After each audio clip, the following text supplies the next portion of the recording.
সেদিন সকালে হঠাৎ করে এই ব্রেকফাস্টের জন্য চলে গিয়েছিলাম হরাইজন্টাল ক্যাফেতে। আর এই যে দরজা খুলে ওয়েলকাম জানাচ্ছে সুমতি দি। ক্যাফেটা কিন্তু বেশ সুন্দর আর বেশ ফাঁকা ছিল।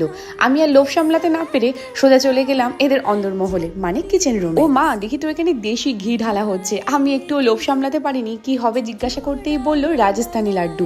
আর এখানে শেফরা খুদ নাকি রাজস্থানের লোকজন, তাই এমন লোভ সামলাতে না পেরে তোমাদের সঙ্গে ভিডিওটা শেয়ার করলাম।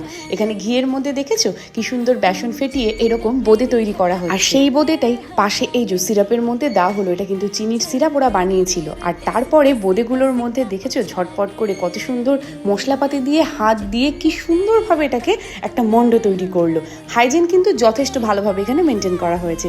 চলো রেডি আমাদের রাজস্থানি লাড্ডু। ও বাট সকালের ব্রেকফাস্টে মিষ্টি তো আমি খাবো না, তাই উত্তাপম বানিয়ে দিয়েছিল ইনি। এত সুন্দর আর ইয়াম্মি হয়েছিল বলার মতো নয়। তোমরা কিন্তু অবশ্যই ভিজিট করো। আর হ্যাঁ, অ্যাড্রেসটা আমি ডেসক্রিপশন বক্সে দিয়ে দেবো। টাটা।